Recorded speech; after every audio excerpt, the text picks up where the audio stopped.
Bom, gente, mais uma vez, igual você vê, amanhã já é novembro, hein? Já estamos já no final, estamos chegando aqui já no final do nosso semestre, por incrível que pareça.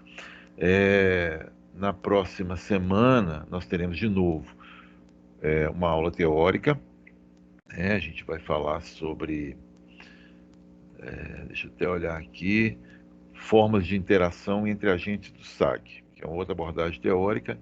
E praticamente não, vai ser a penúltima aula teórica. E a gente vai intercalar até a última com acompanhamento dos trabalhos. Então aí depois nós temos já no dia 5 de dezembro, ou seja, praticamente daqui a um mês, o final da nossa disciplina com a apresentação dos trabalhos de vocês. O, o que eu queria dizer aqui é o seguinte. Bom, antes de mais nada, eu não sei se alguns de vocês tiveram conhecimento, quer dizer, participaram do Congresso da Sober. Essa semana teve o congresso, é um congresso de economia, administração e sociologia rural. Eu diria que é o maior congresso ligado a essa área nossa, né, de ciências sociais aplicadas ao agronegócio ou ao rural, do Brasil. Ele acontece todo ano, cada ano é em um local. Esse ano estava previsto, sempre acontece normalmente no mês de julho. Esse ano, com a pandemia, ele foi prorrogado para agora, para outubro, aconteceu essa semana. E ele foi pela primeira vez totalmente virtual, né, pela circunstância. E aconteceu em Foz do Iguaçu. É um congresso, apesar de ter sido a primeira vez virtual e uma novidade para todo mundo, mas foi até muito bom. Muitos trabalhos apresentados. Só para vocês terem uma ideia, a UNB e a Universidade Federal de Santa Maria foram as universidades que mais apresentaram trabalhos, as duas em primeiro lugar, entre todas as universidades que participaram, mais de 50 no Brasil inteiro. Então, sempre tem uma participação muito grande de professores e alunos aqui da UNB, e em especial do nosso departamento, da nossa área, né? Porque a área rural ligada à FAV e tudo. Muitos alunos participam, teve alunos meus que apresentaram trabalhos, tanto de alunos de graduação quanto de mestrado também. Sempre a gente acaba tendo essa oportunidade de apresentar alguma coisa. E a novidade, eu acho que vocês já devem estar sabendo, talvez até eu mesmo já tenha dito, é que ano que vem será aqui em Brasília. Nós estamos organizando, eu estou como presidente da comissão, um trabalhão louco, tá? Só para vocês terem uma ideia, na quinta-feira nós tivemos 5 reuniões no dia, tudo para tratar de assuntos ligados a isso. Ou é conversando com o patrocinador, ou conversando com a comissão local, ou conversando com a comissão nacional e assim por diante. Então,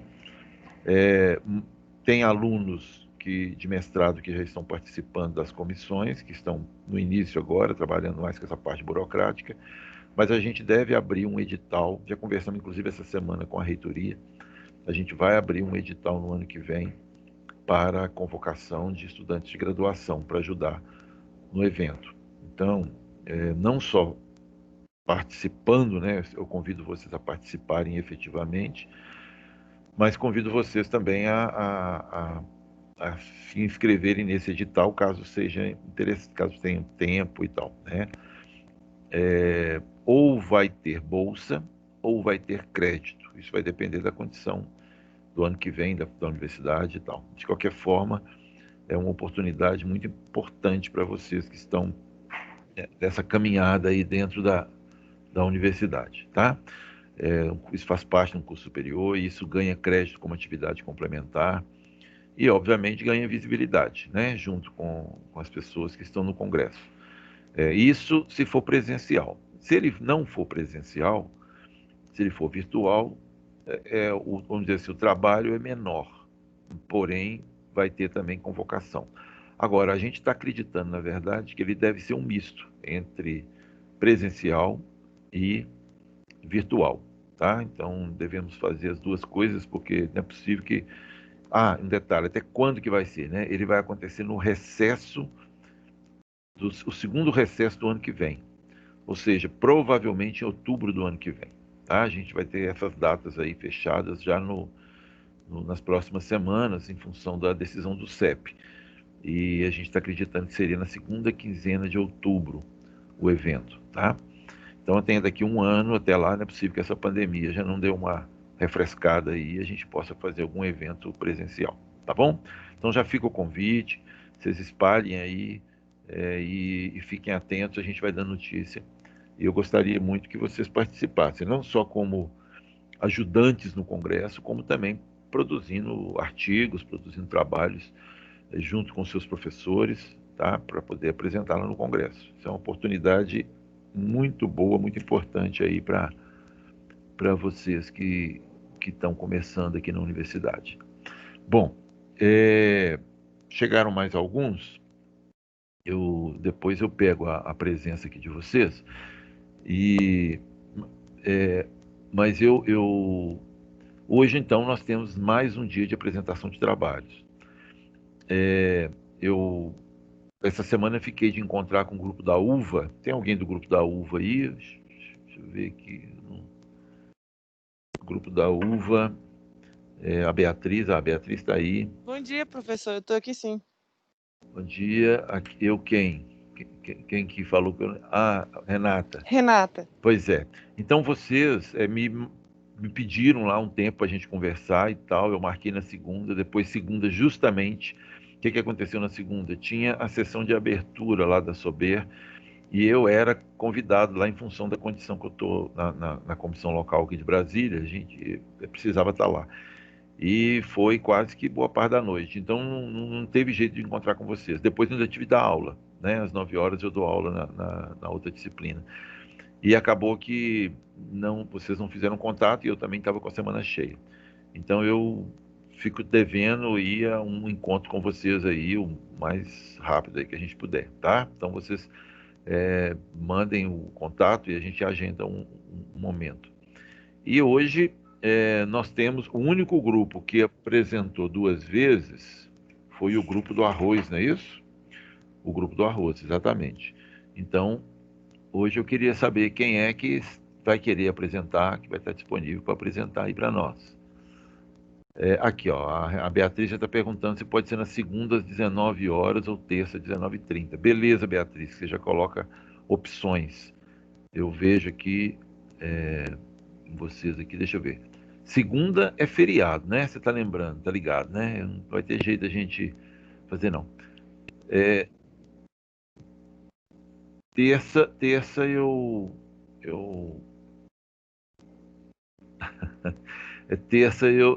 provavelmente eu estou aguardando uma resposta. Mas faz o seguinte, eu vou anotar aqui terça-feira, 19h30, mas eu retorno para vocês, tá bom? Porque terça-feira tem uma outra prévia aqui que está para ser marcada aqui, não é com vocês não, é uma outra reunião também. Mas a gente talvez assim, eu acho que vai dar sim, tá? Eu já fico marcado aqui. Bom, mas e aí? Alguém quer apresentar? Algum grupo? Eu preciso que algum grupo apresente, mesmo que seja um pouquinho diferente do que apresentou a primeira vez e que não precisa estar certo, né? Nós já falamos isso. O Guilherme falou que pretende apresentar. Então, quer apresentar, Guilherme? Você é da Laranja e é sozinho, não é isso? Isso. Então, isso. se quiser, esteja à vontade. Aí 100% do grupo está presente, não é isso? Isso aí. Então tá. Pode preparar aí. Você vai fazer uma apresentação, compartilhar um modelo. Tô só pegando aqui para compartilhar.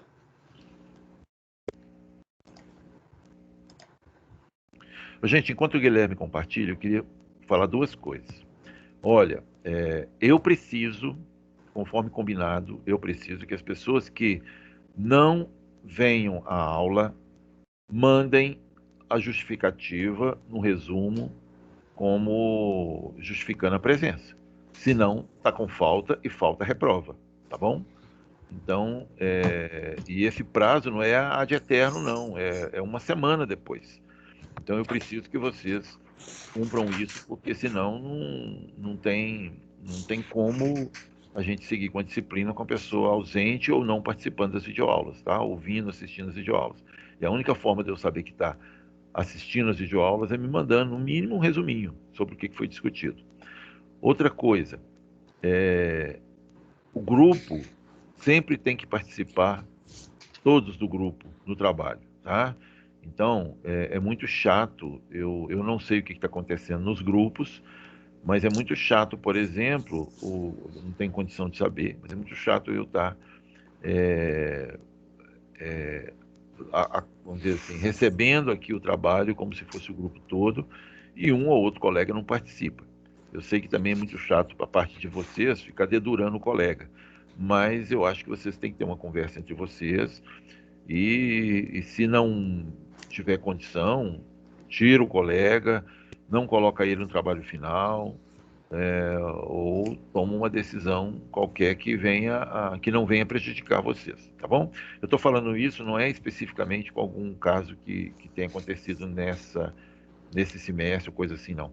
É porque isso sempre acontece, né? Volta e meia, a gente sabe, não é só na minha disciplina, volta e meia essas coisas de trabalho em grupo, sempre tem um que escora, tem um outro que não faz, tem um outro que não aparece, e depois a turma fica sem jeito. Só que a gente tem que ser profissional, né? Tem que chegar aqui, como eu falei, aqui é uma empresa de consultoria. E ninguém pode receber o salário já que o outro trabalhou. Então, em algum momento, os colegas têm que trabalhar, têm que colaborar, têm que aparecer. Então, vamos contribuir aí para dividir as tarefas de forma bem legal. E da mesma forma, eu não quero que só um faça. Não tem sentido, né? A gente, eu ver que às vezes só um faz. Por isso que às vezes eu fico sempre chamando a atenção, né? É só você que fez? Então não pode. Então, aí, ó, igual o Guilherme escolheu fazer sozinho, as pessoas podem escolher fazer sozinho se quiser, tá bom? Mas eu quero um trabalho compartilhado, eu quero um trabalho de profissional. Pronto, já falei demais. Vamos lá, Guilherme, o que você tem para mostrar para nós então? Vocês estão vendo minha tela? Estamos. Tem um gráfico aqui. Beleza. Rapidinho, eu já vou para o modelo. Eu quero Tá. primeiro entrar numa coisa que foi na minha última apresentação. Eu trouxe esse gráfico e usei o argumento de que houve uma queda no consumo, muito em função por conta de orientação de nutricionistas, médicos, por causa dos Sim. malefícios do suco. Você me pediu para investigar melhor, porque acho que poderiam ter outras coisas envolvidas, talvez até mais importantes, e eu concordo com você. Essa questão dos médicos influenciou, mas eu pesquisei mais e descobri, por exemplo, esse dado aqui, o que acontece? Você falou sobre os embargos fiscais, competição e preço, principalmente nos Estados Unidos e tal. E sim, isso é verdade, existe muito essa questão. Tanto é que nesse gráfico aqui mostra que as regiões que tiveram mais queda foram na América do Norte e na Europa, que são grandes produtores também, apesar de serem grandes importadores. Mas então isso influencia bastante, essa questão dos embargos fiscais. Não só isso, como questão de competitividade de outros produtos também. Eu li em um site falando que a presença de águas de coco, refrigerantes, elas fizeram essa diminuição no consumo. Então, você estava certo, inclusive. A questão dos médicos influencia, mas não é tanto como essa questão do embargo fiscal. Uhum. Beleza. Não, beleza. Muito bom você ter feito isso realmente quase sempre esses efeitos econômicos ou políticos, né, institucionais, eles têm um impacto muito maior do que alguma coisa do consumo. Só se for uma coisa tipo, por exemplo, igual aconteceu esse ano, pandemia. Então, é uma coisa extraordinária e isso aí poderia afetar no consumo de um ou outro produto, principalmente se estivesse ligado ao problema da doença, sei lá o que for. Agora, no caso do suco de laranja, eu tinha essa impressão realmente que o problema era econômico e comercial. Beleza, eu estou vendo aqui, só para lembrar, estou vendo aqui que a Rebeca e a Luana vão apresentar depois, né? Então tá legal, pode ir lá, Guilherme, continua. Inclusive, eu ia fazer um comentário que os países emergentes, eles tiveram um crescimento ao invés de uma queda no consumo, inclusive. Porque eles não têm tanta resistência, assim, com essa questão fiscal.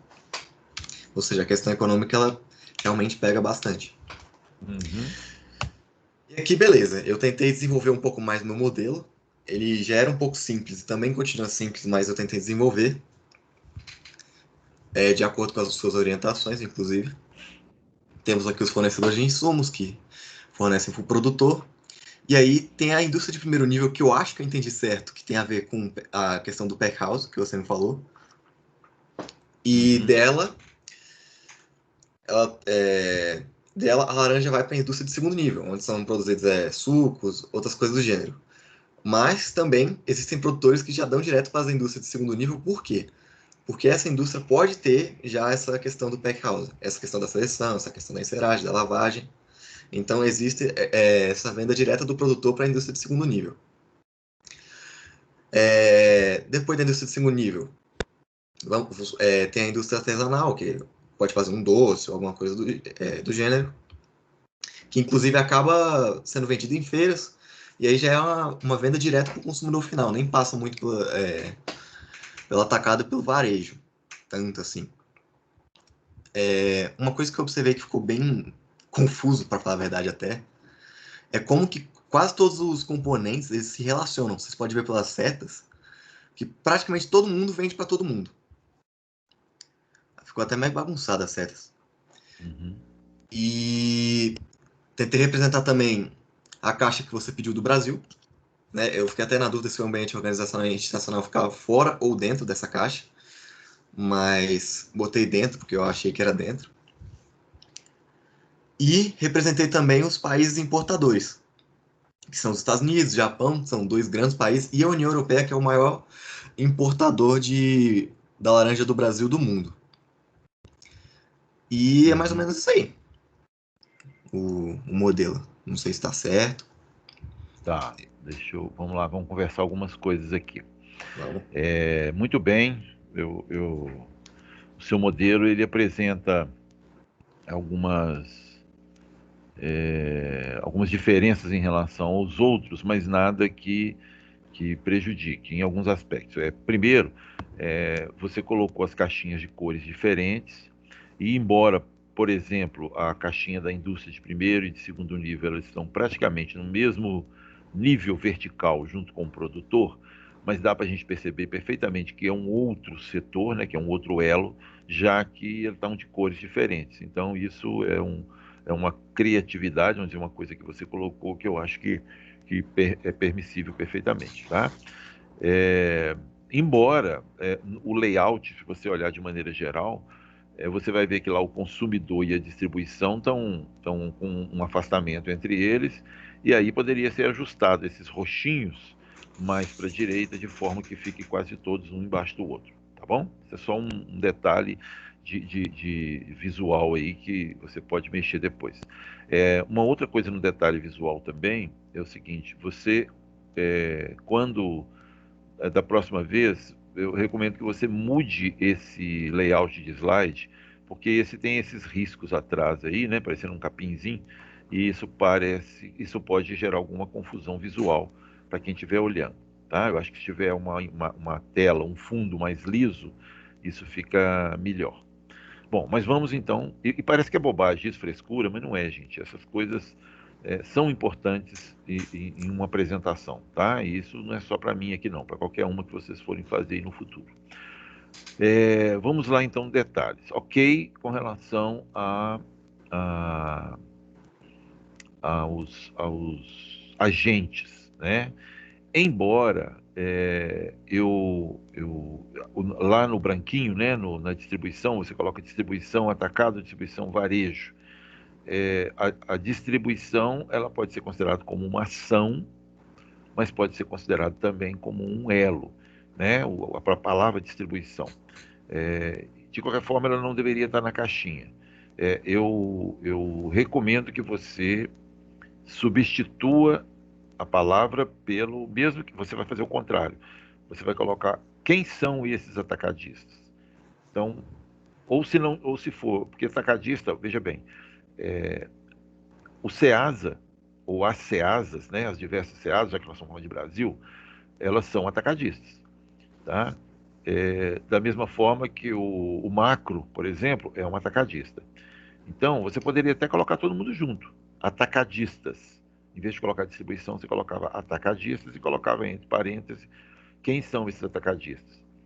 Ou ainda fazia mais de uma caixinha para os atacadistas, tá? Até porque a Ceasa compra de alguém que é diferente de provavelmente que o suco de laranja é comprado da indústria, mas a Ceasa compra, é um atacadista e vai comprar laranja, não é da indústria, vai comprar laranja do produtor, ok? Então tem uma coisinha aqui que precisa ser mexida. Da mesma forma, o varejo, eu tenho vários segmentos de varejo. Eu tenho varejo feira, por exemplo, ou sacolão, que vai vender a fruta, e eu tenho varejo supermercado que vai vender o suco de laranja e também vai vender a fruta. Então eu preciso desmembrar isso aqui, eu preciso abrir isso aqui, ok? Tanto o atacado quanto o varejo é preciso você abrir mais. E aí você vai ter mais espaço, você tem espaço para fazer isso, já considerando esse espaço aí entre o consumidor e tal. Eu estou falando de algum, não estou na ordem aqui não, mas é porque eu quero voltar lá na indústria depois. O consumidor final, ok, eu acho que o consumidor ele vai consumir produtos derivados desse complexo de toda a ordem. Então eu acho que não tem problema ficar como você fez, consumidor. Bom, você coloca sobre a questão da indústria de primeiro e segundo nível. Guilherme, da mesma forma, eu acho que o seu raciocínio está correto com relação ao produtor vender para a indústria de primeiro nível, que seria o pack house, por exemplo, e as indústrias só que vão lavar, encerar, marcar e selecionar a laranja, que é uma laranja que depois vai vir in natura para o consumo, ou vai vir para uma outra indústria, né, como você coloca. E também eu tenho um produtor que vai vender direto para uma indústria que vai beneficiar, que vai fazer suco de laranja, já sai do pé de laranja e vai vir direto, e esses procedimentos de lavagem e tudo vai acontecer dentro dessa indústria de segundo nível. Só que o que acontece? Às vezes eu comento aqui indústria de primeiro nível e indústria de segundo nível, mas é uma descrição dos diferentes níveis de indústria. Mas eu queria também que você identificasse quem que são essas indústrias, tá? Então, por exemplo, indústria de primeiro nível, você pode colocar pack house e você vai colocar ali, tipo, pode até colocar entre parênteses, lavagem, seleção,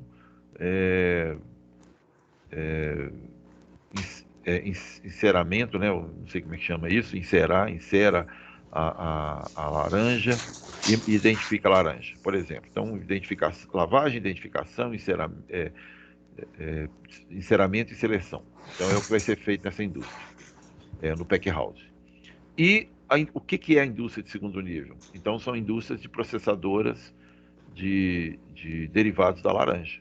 E aí vai fazer suco, vai fazer outras coisas para lá, tá? Suco, geleia, creme, doce, seja o que for, ok?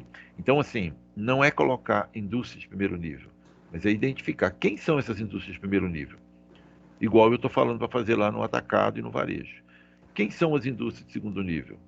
E aí, mesmo que coloque tudo numa caixinha só, mas eu coloco indústria processadora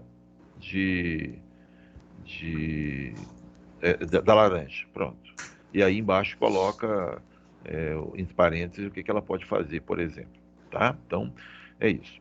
Com relação à indústria artesanal, eu também concordo com você que ela vai adquirir produto, pode adquirir produto daquela primeira indústria, da de cima, como pode adquirir da segunda.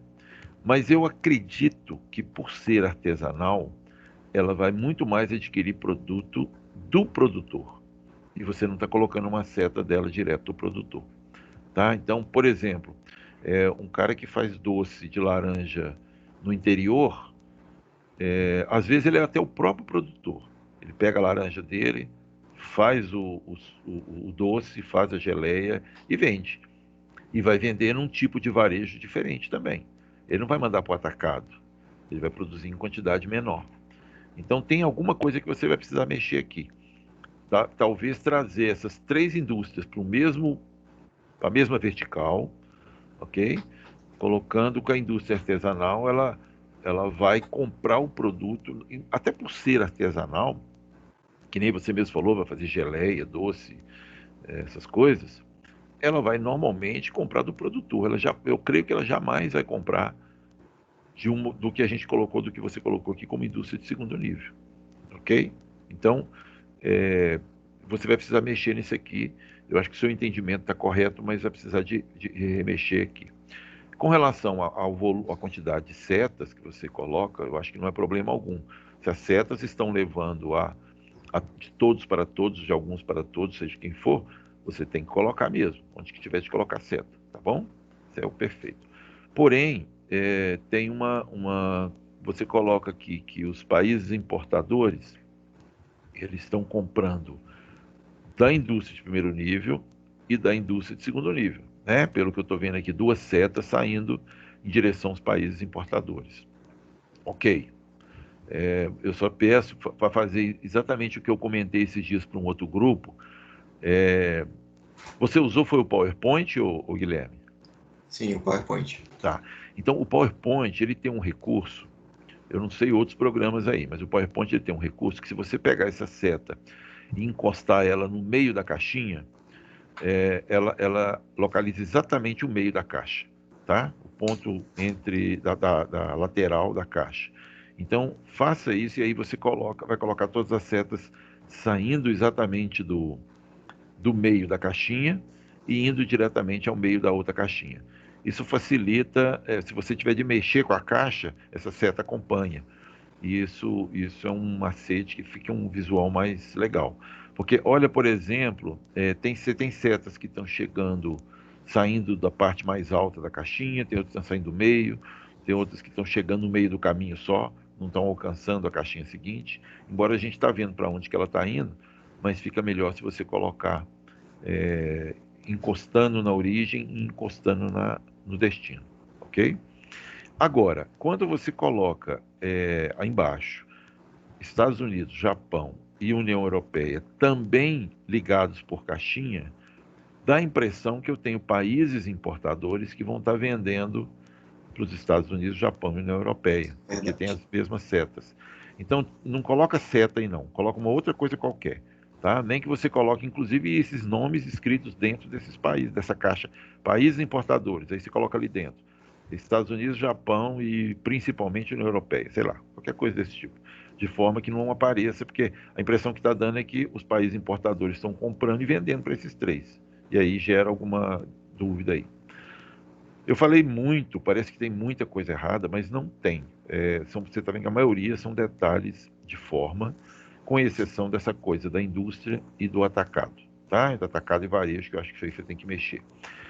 Você comentou ainda sobre o ambiente institucional. Eu concordo com você, existe um ambiente institucional, vamos colocar assim, no mercado internacional. Existe e ele poderia até ser colocado aqui. Mas a gente está tratando o nosso limite é Brasil. E se o nosso limite é Brasil, então está correto colocar um ambiente institucional e organizacional dentro do Brasil. Já que nós não estamos entrando em detalhes, e vocês no trabalho escrito também não precisam entrar em detalhe sobre o que acontece externamente, no ambiente institucional e organizacional fora do Brasil. Basta colocar que tem esses países importadores, que já é vamos dizer assim, um presente a mais para o leitor que vai ver o trabalho de vocês, mas não precisa entrar em mais detalhes. Deixa eu te fazer uma última pergunta. Você está trabalhando com quais territórios? Com São Paulo e Minas Gerais. E Minas. Você não viu diferença significativa entre eles? Não. Na verdade, é bem parecida a cadeia entre os dois. Tá, então, provavelmente os gargalos, os aspectos críticos lá vão ser os mesmos para os dois? Sim, provavelmente vão ser bem parecidos. Tá. Você trouxe alguma coisa sobre isso? Sobre os aspectos críticos ou não? Hoje ainda não. Tá, ok. Não, ótimo. Então, para a próxima apresentação sua, e que não pode demorar muito, porque vocês estão vendo que nós só temos só mais 2 aulas de apresentações, aí eu já quero ver esse modelo prontinho e a gente vai discutir em cima dos aspectos críticos, tá bom? Beleza. Então tá jóia. Alguma pergunta, algum comentário? Tá compreendido? Não, dessa vez eu entendi bem. Vou Tá. ajustar tudo que você falou. Jóia. Alguém quer falar alguma coisa da sala? comentar alguma coisa que viu aí que eu não vi, alguma dúvida que tem no trabalho que queira aproveitar e esclarecer. Tá todo mundo concordando também? Então tá bom. Quem cala consente, não é isso, Guilherme? Então tá legal. Vamos então. Então tá bom, tá jóia. Qualquer dúvida a gente vai conversando aí também. Vamos então para o próximo grupo. Rebeca e... É Rebeca que falou? Foi, acho que Rebeca e Luana, não é isso? Isso, professor. Bom dia. Bom Vou dia. colocar aqui. Mas, ô Guilherme, muito bom, viu? Valeu, foi ótimo. Acho que, tá vendo, vocês vão evoluindo. E esse, como eu sempre falo, pode ir colocando aí, Luana. Tá. Essa discussão com todo mundo assistindo, com certeza ela ajuda, ela contribui com o aprendizado de todo mundo, né? Com todo mundo aí pega alguma coisinha para melhorar no seu grupo de lá. Uau, a gente tem uma coisa bem mais intensa, né? Então, foi difícil colocar essas setas para ficar organizado, viu? Mas olha para você ver, tá vendo? Olha aí, o Guilherme, como casetinhas. Eu só estou vendo uma seta que não está pegando no meio aqui, parece. A das centrais de abastecimentos e medicamentos. Num olhar rápido assim. Mas todas as outras estão pegando no meio da caixinha. Ah, não, tem uma outra ali também que não está. Mas enfim, a de fornecedores de vinhaça. Mas aquela ali tem duas setas chegando, até que tudo bem. Mas tá vendo? Fica mais. A visibilidade fica melhor. É alguma coisa assim que eu queria que você fizesse lá, Guilherme, no seu trabalho. Mas vamos lá, Beleza. meninas. Diga lá.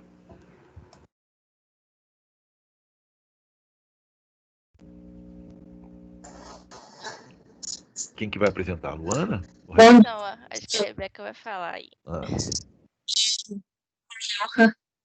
Então, vamos lá começar. Nós alteramos aqui os fornecedores agora de insumos, que eles vendem material para produção agrícola, no caso da produção de cana, né? Então eles precisam ser segmentados, que pode vir da própria fazenda, fornecedores de adubos, fornecedores de pesticidas, fornecedores de vinhaça e fornecedores de máquinas agrícolas. O que seriam os fornecedores de vinhaça? O que seria a vinhaça, né? Ela representa um resíduo pastoso e mal cheiroso que sobra após a destilação fracionada do caldo de cana-de-açúcar, que é a garapa, que ele é fermentado e assim vai para a obtenção do etanol, né? Do álcool etílico. Daqui nós vamos para os agentes, que são os produtores de cana. Rebeca, deixa eu falar só uma coisa, já que você comentou sobre isso. Essa setinha que vocês colocam aí, ela com dois destinos, né? Na verdade, dá a entender que a vinhaça sai lá do fornecedor e vem para a usina, e sai da usina e vai para o fornecedor. Eu acho que não precisa ser ela dupla assim, não. Porque, veja bem, quem que produz a vinhaça? Quem produz é o usineiro, não é isso? A usina, produtor usineiro verticalizado. Só que ele produz, joga lá. E depois de lá já tem essa outra saída que vai para todo mundo. Porque senão tem duas vezes chegando, entendeu? Entendeu o que eu tô falando? Eu coloquei assim porque como eles usam da usina, mas eles também às vezes pegam de fornecedores, né? Por isso que eu coloquei os dois. Mas então eu vou trocar depois. Mas ele está pegando de fornecedor, veja bem. Quando a seta sai lá do fornecedor de vinhaça e vai para todos os quatro, ele já está chegando para ele também. Entendi. Então não precisa, tá bom? É só a saída dele para lá. E de lá ele já está saindo naturalmente pelo outro caminho. Mas vamos lá. Só porque eu aproveitei, já que você comentou. Mas pode continuar. Tá. Aí aqui já estamos nos agentes, que são os produtores de cana para a pecuária. No produtor de cana para a pecuária, ele já vem direto para o consumo animal, que já sai das fazendas, então já não passa por indústria nenhuma e já vai para o consumo animal. Aí temos o produtor de cana para alambique, o produtor de cana para usina e o produtor usineiro verticalizado, que no produtor usineiro verticalizado, a própria usina verticaliza a produção. Nesses três aqui, o produtor de cana para alambique, para a usina e o usineiro verticalizado, já vamos direto aqui para a usina de açúcar e álcool. Dentro da usina de açúcar e álcool, vamos aqui para a destilaria, temos a destilaria e a refinaria também. Destilaria do álcool e a refinaria da açúcar. Deixa eu puxar aqui. Esqueci de colocar uma seta ali, ó. Onde? Nessa Da refinaria. refinaria, né? Ah, tá faltando, né? Ela tá pegando o ar e mandando para frente. Mas tudo bem, vamos lá, continua. Pode continuar. Dentro da destilaria, temos as indústrias combustíveis e as indústrias de bebida. As indústrias combustíveis vão direto. Opa, falhou aí. A indústria de combustíveis. E temos também a indústria de bebidas, que vai para o atacado, isso dentro da destilaria. Agora, na refinaria, temos a indústria de alimento e a indústria farmacêutica. Na alimento também vai para o atacado e na farmacêutica vai para o centro de abastecimento de medicamentos. E aqui também temos as indústrias químicas. E aqui embaixo, termoelétrica, que já vai para o distribuidor de energia, já vai para o consumidor de energia final mesmo. Dentro do central de abastecimento de medicamentos, vão para as farmácias, né? E na indústria de bebidas, alimentos, temos lá o atacadão. E lá o atacadão vai para conveniência, supermercados, papelarias.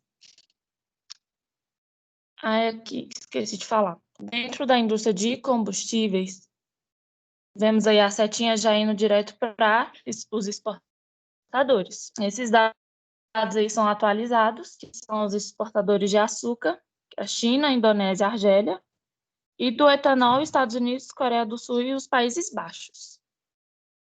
Nos exportadores, a gente vai vendo aí o atacado, varejo, e já vai para o consumidor final. E agora lá em cima, que aí tem a setinha dos centrais de abastecimento de combustíveis, temos os importadores de etanol, também dados atualizados desse ano, Estados Unidos, Paraguai e Argentina, que vai para o atacado, varejo e consumidor final também. Aí, deixa eu ver se eu estou esquecendo de falar alguma coisa. Indústria de alimentos. A setinha dos importadores indústrias combustíveis, indústria de alimentos e as centrais de abastecimento de combustível. E quer falar alguma coisa, Luana? Não sei se eu estou esquecendo. Não, acho que tá bem completinho mesmo. Tá. Eu falei só pra completar que eu tive muita dificuldade de organizar isso daí, porque tá tendo muita informação aí, olha, tá muito bagunçado. Eu não sei como que fica melhor visualmente. Qual que tá bagunçado? Tudo, tô achando que tá ficando muito bagunçado as informações. Eu não sei como é que eu faço. É isso que eu tô tendo dificuldade. Tá bagunçado não, tá ótimo. Tem algumas coisinhas aí que eu vou comentar, mas tá ótimo. Acho que é isso mesmo, não tem jeito de não ser assim, né? Vocês estão vendo a complexidade que é esse complexo, né? Até engraçado falar assim, mas é isso mesmo, tá? Eu vou dar algumas dicas aqui que pode melhorar um pouco o visual, mas no geral tá correto. Ok? Já estão dito? Vocês disseram? Eu só ia falar uns dados que eu achei agora de setembro a outubro de 2020, atualizado do mercado da açúcar e do etanol, referente à safra. O que tem? Você quer apresentar esses dados? No primeiro semestre da safra, teve um aumento da venda antecipada da açúcar no mercado futuro e redução sazonal da produção na região centro-sul do Brasil. Isso tudo da açúcar. No etanol, teve também um aumento de 39,6% das exportações no primeiro semestre e redução de 65,2% das importações no primeiro semestre da safra. E aí teve também o impacto da pandemia, né, sobre a economia e o consumo. Deixa eu ver aqui. é que ele fala também que, apesar da forte queda do consumo de etanol no segundo trimestre de 2020, influenciada pela chegada da pandemia e pela queda dos preços do petróleo, a combinação entre a redução da produção nacional e a ampliação das exportações teve também o recuo das importações e a recuperação da demanda, onde sustenta a valorização do biocombustível, que aí já apresenta preços acima do observado nesse mesmo período, no período de 2019, que é esses dados aqui. É isso. É isso. Ok. Esses dados que você está lendo, né, que você achou, eles dão um pouco a dimensão de algum dos problemas que esse setor vive, né? A gente está vendo aí que tem uma instabilidade em relação à importação e exportação, e a gente já sabe disso, que isso acontece em função de medidas institucionais, né, de política de governo para o uso de álcool combustível. E, obviamente, aí o produtor a usina lá, ela vai optar em produzir açúcar ou álcool conforme a conveniência dela em termos do preço do álcool, ou da demanda de álcool. Então, esse poderia ser um dos gargalos que vocês vão enumerar. Mas como vocês têm um complexo muito grande, eu acho que vocês vão acabar encontrando outros gargalos que não seja exatamente só ligado a açúcar e álcool e exportação. Por exemplo, bebida.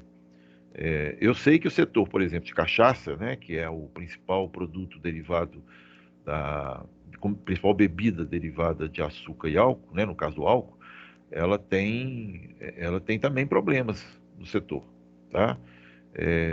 E a questão das termoelétricas também sofre com problema de sazonalidade. A gente sabe que em época de chuva agora, as barragens enchem de água e não demanda tanto das termoelétricas. Então, assim, eu quero que quando vocês pensarem nos gargalos, vocês não pensem só no álcool e açúcar como produto de exportação ou como combustível, mas pensem em outros possíveis gargalos que existem nos mercados desses produtos, tá? Esses dias eu estava conversando com um grupo. Gente, agora eu esqueci que nós falamos lá, conversamos bastante sobre essa questão dos gargalos. Qual foi, gente? Me deu um branco aqui agora. Feijão, acho que foi do feijão, né? Da praga do feijão lá e tal. Então, às vezes a gente fica preocupado em identificar problemas que acontecem só no setor de produção. Por esse tipo, no caso aqui, doença da cana, praga na cana, preço do adubo na cana, coisas do tipo. Só que, na verdade, olha o tanto de caixinha que tem para frente. E, às vezes, os gargalos estão em outros pontos e vão, obviamente, afetar o setor de produção. Uma outra coisa que eu coloquei esses dias para esse mesmo grupo que nós estávamos conversando é o seguinte: quando vocês identificarem um problema, procurem descobrir a origem daquele problema e as consequências daquele problema. Porque às vezes a origem dele é mais problema do que propriamente aquele problema. Se eu chegar e falar assim, ó, preço do álcool na bomba de combustível. Será que o problema é o preço do álcool na bomba? De onde que vem esse aumento do preço? Aí a gente vai ver que o buraco é mais embaixo, está ligado com política de governo, e aí isso aí impacta diretamente lá na usina. Então, tem um impacto na usina e vem do ambiente institucional, tá? Então, assim, tenta identificar onde que está a origem daquele problema. Porque na hora que vocês forem colocar no modelo os gargalos, eu queria que vocês colocassem na origem, exatamente onde que está, e, obviamente, também colocar o impacto que vai ter para frente. Então, por exemplo, no caso dessa política do governo de quantidade de álcool na gasolina, está ligado ao ambiente institucional. Porém, isso vai afetar quem? Sei lá, vai afetar a usina, vai afetar a indústria de combustíveis, vai afetar até o consumidor final, ok? Então vocês vão colocando marcações, eu sugeri colocar em números, né? Pode colocar número 1, 2, 3, número 1 para um gargalo 1 e vai colocar onde que ele aparece, onde que ele influencia e assim por diante. Você está vendo, Luana e Rebeca, que vai encher de mais coisinhas aqui nesse modelo de vocês. Bom, mas vamos lá, vamos comentar sobre o modelo. Eu acho que uma seta você já comentou aí, viu, né, que está faltando, essa da refinaria. E eu gostaria de comentar outra coisa. Veja bem, a indústria de bebidas, e aqui nós estamos falando da indústria de bebida, porque qual a bebida ou quais bebidas que são produzidas a partir do álcool da cana, né? Porque o vinho é álcool da uva, outras aí, como acho que o uísque é álcool lá aqui nem Brasil nem produz uísque, mas é álcool de cevada, de não sei de quê. E assim vai, né? A cerveja também é cevada, é trigo, e tal. No caso aqui é cachaça, né? É aguardente, é cachaça, que é produzido da cana. Se tem mais alguma, eu não estou lembrando aqui agora. Mas eu acho que é o álcool. A tequila também é produzida, né? Mas no Brasil não produz tequila. O rum também é produzido da cana, mas no Brasil também não se produz rum. O negócio nosso aqui é cachaça. Então, essa cachaça, o alambique, ela vem. Vocês colocaram aqui que o produto, a origem, é da destilaria. Eu diria que a própria indústria de bebida faz essa destilação, tá? No caso da cachaça.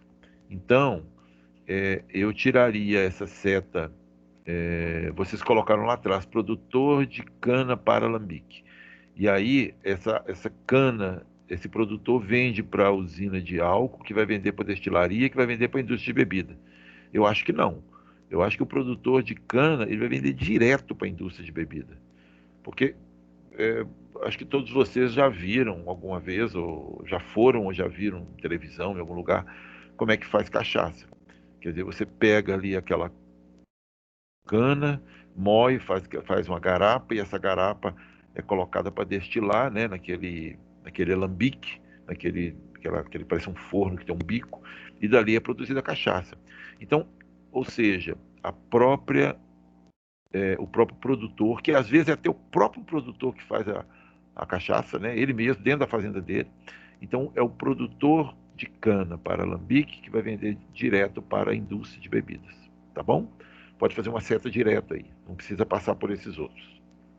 Eu acho que isso aí é uma coisa que vocês precisam ver. Outra coisa é o seguinte, você falou que está meio bagunçado. Eu para diminuir um pouco a bagunça, vamos colocar assim, eu não estou achando que está bagunçado não, mas para melhorar um pouco o layout, o visual, eu mudaria algumas coisas.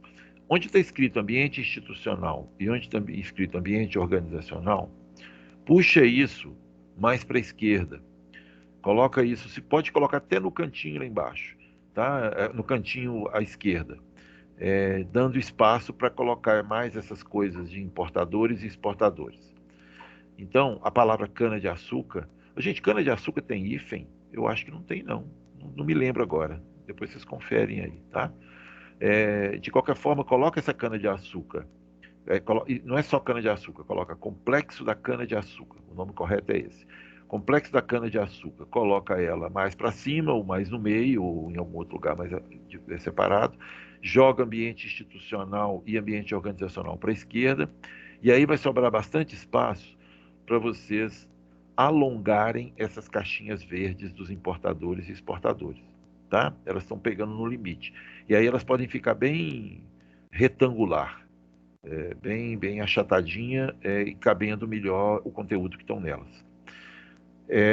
O que está escrito aí em cima, importadores e exportadores, está correto.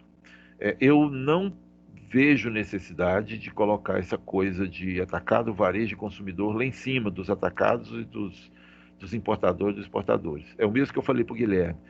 Nós não estamos trabalhando com coisas fora do Brasil. Então a gente não precisa entrar nesse detalhe aí. Eu sei lá se, por exemplo, no Paraguai ou na Indonésia, o sistema de comercialização é outro. De repente, o exportador vende direto para o consumidor, ou vende para o governo e o governo repassa. Então, como a gente não está estudando isso, como a gente não tem preocupação com isso, pode tirar esse atacado, varejo e consumidor final lá de cima e lá de baixo, fora do Brasil. Aí vocês vão ter uma caixinha retangular mostrando só quem importa e quem exporta, tá? E se vocês fizerem isso, vocês podem até deixar o ambiente institucional e organizacional e a cana-de-açúcar no lugar onde é que estão, que vai ter espaço suficiente para colocar isso de uma forma bem tranquila, tanto embaixo quanto em cima, tá? Importadores de etanol, parará, parará, parará. Exportadores de açúcar, parará, parará, parará. Tá bom? Eu não estou entrando no mérito se está correto ou está errado esses exportadores e importadores. Por exemplo, vocês colocam importadores de etanol. Esses caras, quem que vai importar açúcar nosso? Tem gente que importa açúcar, tá? Então, Esses dados eu peguei lá daquele da União lá, só que é o site que eles fornecem só dados mensais que eles fornecem. E lá de importação só tem etanol, eles não colocam dados de açúcar. E todas as outras informações ele coloca, só de importação que não. Importação eles colocam só do etanol. Aí tá, por isso mas que eu fiquei na dúvida. não, vai ter sim, vai ter importador de açúcar, vai ter importador de etanol, vai ter exportador. Eu não sei, bom, você colocou aqui exportador de açúcar para o Brasil compra açúcar de alguém, dessa turma toda. Eu acho que é o contrário, não? São importadores de açúcar, não? Eles não compram açúcar do Brasil?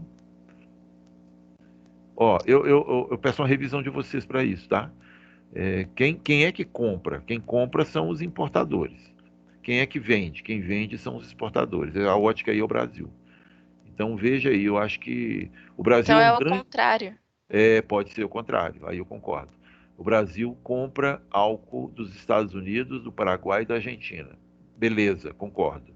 Não, é o contrário. É, isso daí, ele compra Isso, dos isso, Estados isso Unidos. mesmo. Então existem os exportadores, ou seja, Estados Unidos é exportador, Paraguai e Argentina são exportadores, né? Eles são exportadores de álcool para o Brasil, por isso que não é importadores. Está trocado realmente.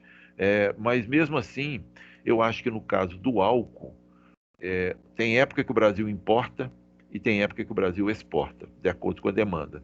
Então, dá uma conferida. No caso do açúcar, não. Eu acho que o Brasil só vende. Se o Brasil só vende, só existem importadores de açúcar e não exportadores. Confere isso aí direitinho, tá?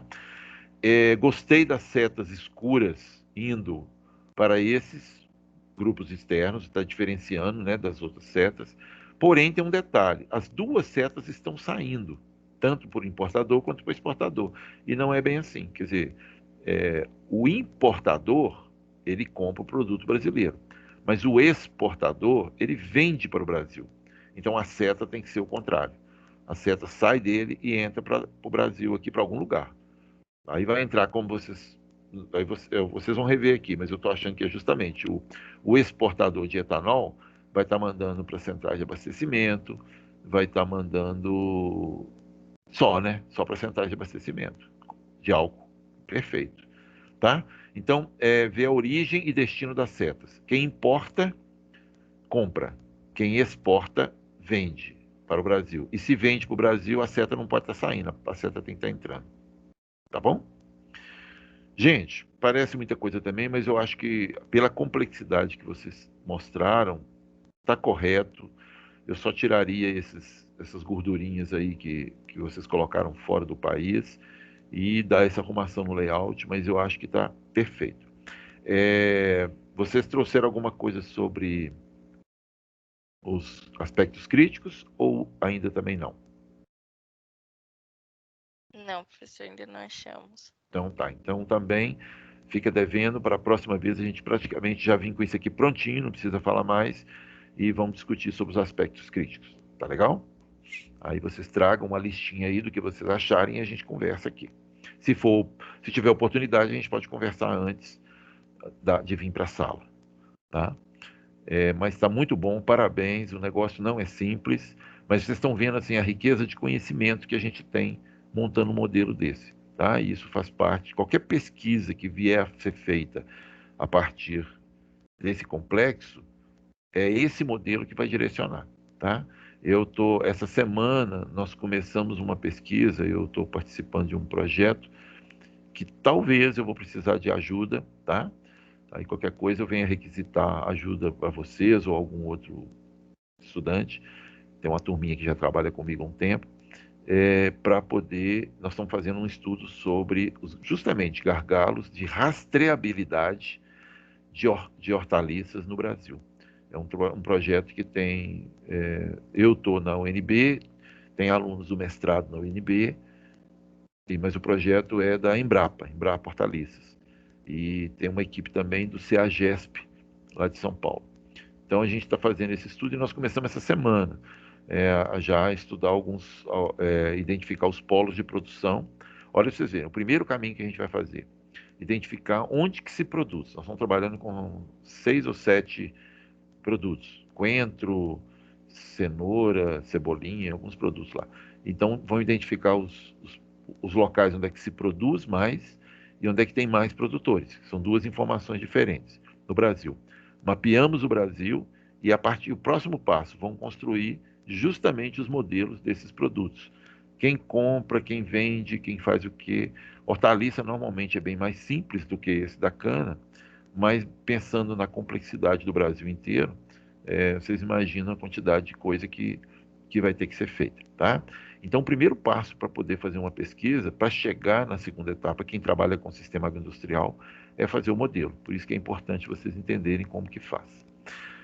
Ufa, vamos lá. Quem foi que manifestou aqui que queria apresentar o próximo? É o grupo do feijão. Vamos lá, grupo do feijão. Pode preparar aí. Quem é o grupo do feijão que está aí? Feijão estou lembrando aqui. Jennifer, Pedro, Fabrício, Gustavo e Rodrigo. Todos estão aí hoje? Quem que vai apresentar? Jennifer está, Gustavo está, Rodrigo está, Pedro está. Quem que é o outro? Fabrício? Também está. Beleza. Vamos direto para o modelo. Acho que é melhor para a gente ganhar. O senhor vai criar um modelo primeiro, então, né? Só se você tiver... Porque aquilo que vocês já apresentaram não precisa apresentar mais. É só o modelo. A não ser que tenha uma informação relevante igual aquela que o Guilherme apresentou, tá? Se não, vamos para o modelo. O Fabrício dá continuidade aí no modelo. Deixa eu, antes que o Fabrício comece, essa semana, quem foi? Alguém me perguntou, acho que foi a Ananda que me perguntou quem é que apresenta. Eu disse o seguinte, nessas aulas aqui, que nós estamos exercitando a construção do modelo, discutindo os trabalhos, os gargalos, qualquer um de vocês pode apresentar, tá? Um só ou mais de um, do jeito que está sendo feito, sem problema. Agora, no dia da apresentação final, no último dia do trabalho pronto, aí eu quero que cada um apresente um pedacinho, porque é ali que eu vou avaliar individualmente o trabalho de vocês, tá bom? Aqui hoje, logicamente, aquele que não está presente, ele vai levar falta, mas é uma falta da disciplina. Agora, e a participação também conta um pontinho. Mas ele estando presente, mesmo não apresentando, ele ganhou o ponto também. Agora, no último dia de aula, eu quero que todo mundo apresente, tá? Senão, perde esse ponto. Vamos lá, Fabrício, então. Bom dia, professor. Eu vou apresentar aqui o modelo da cadeia. Dá para apresentar a cadeia do feijão a partir de duas perspectivas, pelo enfoque do pequeno produtor e pelo enfoque do produtor de médio e grande porte. Eu vou começar aqui do pequeno produtor, que é bem simples, né? Ele não usa maquinário e geralmente não usa insumos, e as sementes que são utilizadas são produzidas também geralmente por ele mesmo. E no caso, para escoar a produção aqui da segunda etapa lógica aqui para a terceira, o pequeno produtor de feijão tem duas alternativas. Ou ele vende a produção para um atravessador, que eu simbolizei aqui nessa seta tracejada, né? Ou vende diretamente ao consumidor no litro em feiras livres, né? No primeiro caso, o atravessador compra a produção, né, para repassar o produto para uma indústria de empacotamento, que daí é distribuída ao consumidor pelos atacadistas, supermercados, mercados de bairro, restaurantes, etc. E no segundo caso, né, o produtor leva, como eu já tinha falado, leva o produto a uma feira livre e vende diretamente ao produto, ao consumidor no litro, né? Essa venda de feijão por litro em feira livre é muito comum em cidade pequena, né, e acaba sendo a melhor alternativa aí para o pequeno produtor, porque no outro caso o atravessador fica com a maior parte do lucro, né? Outra característica forte do pequeno produtor é que ele aproveita muito pouco as facilidades do ambiente organizacional, que quando vem é mais na forma de políticas públicas aí de extensão rural. No caso, algumas características, né, podem até dificultar aí a vida do produtor, como é o caso do atravessador aí. Agora pelo enfoque do produtor de médio e grande porte. Esses produtores eles já são mais tecnificados, né? Então eles contam com fornecedores de maquinário, com sementes certificadas, com mais apoio aí da Emater e da Embrapa, né? E também com entidades políticas, né, que auxiliam eles aí nos seus interesses, né? Aí no caso o produtor de médio e grande porte ele já consegue ter um contato mais direto com essa agroindústria de empacotamento. Às vezes eles próprios têm essa estrutura disponível, né, para empacotar o feijão e já encaminhar para o atacadista aí, para ser revendido ao consumidor final. Bom, aqui eu vou agora passar aqui para explicar as principais entidades aí do ambiente organizacional, né? A Embrapa Arroz e Feijão, que é mais pesquisa e assistência técnica, mesma coisa aí com a Emater, né? Extensão rural também. As pesquisas aí dessas duas entidades são focadas no aumento da produtividade, né, da cultura, melhoria da eficácia e tudo mais. O atravessador, que ele pode estar presente no caso dos produtores de médio porte e quase sempre está presente no caso dos produtores de pequeno porte, que determina muitas vezes, no caso dos últimos, a taxa de lucro, né, deles, a margem de lucro, porque os pequenos produtores geralmente não têm caminhonete ou como ensacar os próprios produtos, né? E essas duas entidades, o CONAF, né, e os Conselho Brasileiro de Feijão e Pulses. Se eu tinha falado que não conhecia essas organizações, elas são entidades políticas, né? Elas servem aí para promover os interesses dos grandes e médios produtores, né? Geralmente só beneficia dos médios para cima. Os pequenos geralmente não têm acesso muito aos benefícios aí, né, dessas entidades, né? Bom, aí assim, essas entidades elas têm pautas, né, que é tipo abrir mercados para exportação, ganhar isenção fiscal, são realmente aí interesse aí de um conjunto, né, de produtores aí. Bom, acho que é isso. Por enquanto é isso. Ok, Fabrício e o grupo. Muito bom, parabéns. Eu acho que vocês fecharam o modelo. Eu só tenho, para variar, né? Eu só tenho um comentáriozinho a fazer, vou fazer, mas assim, é lógico, o modelo de vocês é mais simples do que o anterior, por exemplo, que apresentou, mas isso não importa assim, o grau de pesquisa, de investimento, de cuidado, né, na hora de fabricar, de montar o modelo. E vocês fizeram muito bem, segmentaram os setores, né, como devem ser segmentados, não segmentou o consumidor porque realmente não precisa, colocaram os agentes certos, quer dizer, todas as caixinhas são agentes, e eu acho que está correto. Eu colocaria um questionamento, mas assim, eu acato que vocês decidiram, vocês pesquisaram e colocaram, que seria o seguinte: eu acho que o pequeno produtor ele acaba comprando nem que seja um adubozinho existe um pequeno produtor que poderia comprar um pouquinho de adubo para colocar no feijão. Mas, ao mesmo tempo, eu acho que se imaginar um pequeno produtor que não compra, que vai usar esterco de gado, por exemplo, plantar feijão e vender na feira livre no litro, eu acho que é perfeitamente possível e está correto. Então, isso aí eu não mudaria o que vocês fizeram. Só estou colocando essa observação, mas eu não mudaria, eu acho que está correto.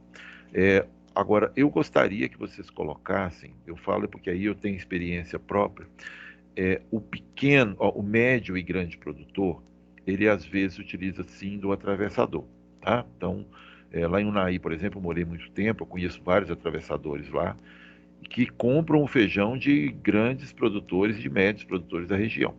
E eles intermediam a negociação e mandam para a indústria, né? Então, o que eu sugiro que vocês coloquem, para não alterar o que vocês fizeram, porque está perfeito. Coloca uma seta tracejada, uma seta a mais tracejada, entre produtor de médio e grande porte e agroindústria de empacotamento. Só isso. Além do que vocês já fizeram, só inclua mais uma seta, mostrando que há a possibilidade de vender via atravessador. Não exclui a venda direta, mas há a possibilidade de vender via atravessador. E aí a gente fecha, e eu considero que está perfeito. Perfeito mesmo, tranquilo. Tá? Obrigado. Vocês avaliaram, vocês vão comentar alguma coisa sobre os gargalos? Ou também ainda não? Pedro?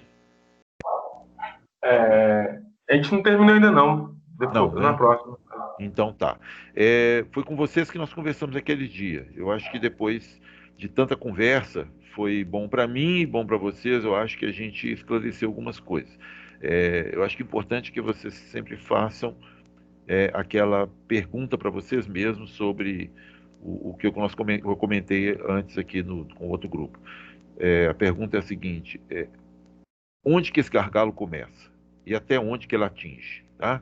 Então, realmente, existe, por exemplo, eu lembrando da praga lá que vocês colocaram, praga no feijão.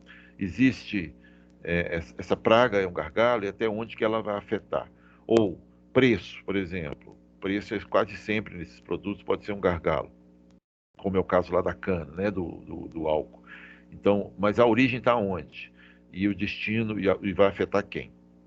Porque na hora que vocês forem explicar, é importante vocês mostrarem onde que começa e até onde que afeta. E mostrar também, identificar se realmente aquilo é importante ou é uma coisa pontual, tá? Então, isso vale para todos os grupos, todos os grupos. E eu, por exemplo, desses grupos que apresentaram hoje, eu nem preciso mais ver modelo, tá bom? Os 3 que apresentaram, acho que, talvez com exceção do grupo da... Qual foi o segundo, gente? Minha cabeça estava ficando coisa. O segundo não, o primeiro, o do Guilherme, da laranja. Então, talvez o Guilherme eu gostaria de ver de novo, porque tem várias coisinhas ali que precisam ser mudadas. Mas o grupo da cana e o de vocês do feijão não precisa mostrar o modelo mais. Nós vamos direto nos gargalos. Talvez só assim, na hora que vocês for apresentar os gargalos, vocês já mostrarem um modelo, identificando aqui onde é que estão os gargalos, tá bom? Mas nós não discutiríamos mais o modelo, discutiríamos os gargalos, tá bom? Mas assim, parabéns, muito bom. Tá vendo? A evolução foi especial do grupo de vocês. Gente, 9h10. Vocês querem comentar alguma coisa? Alguém da sala aí quer fazer algum acréscimo, algum elogio, alguma crítica? Tá na hora. Professor, se Oi, quem der é? tempo, se ninguém mais quiser apresentar, o grupo do arroz pode apresentar hoje, hein? Que se der tempo, se Uai, puder, tá. eu acho que dá. Se não tiver ninguém para comentar mais nada, podemos apresentar. Alguém quer falar alguma coisa sobre o que foi apresentado desse grupo do feijão? Não. Então vamos lá, Daniele. Vocês apresentem também. Eu acho que vocês também, pela evolução, vocês devem fechar também o grupo de vocês hoje, né? A apresentação do modelo. Enquanto você coloca aí, deixa eu fazendo aqui. Alexandre está aí? Tá, Alexandre. Bom, Ananda e Beatriz. Beatriz saiu.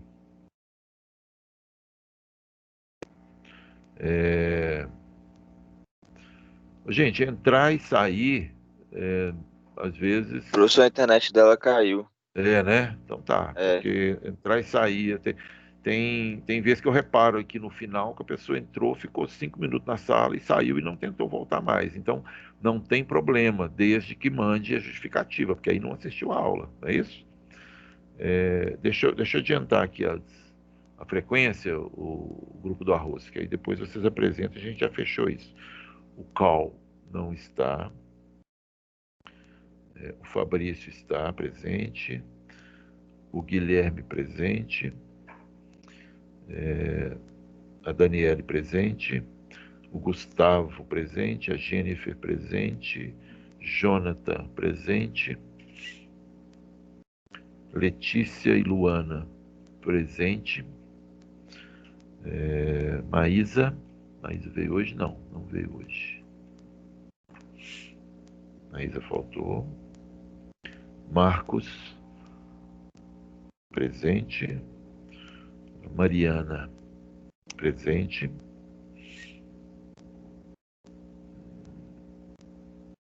Luiz Guilherme faltou. Peraí. Maísa, Marcos, Mariana, Pedro e Rebeca presente. A Rebeca também saiu, né? Mas ela estava aí. Renan presente. Também estava e saiu.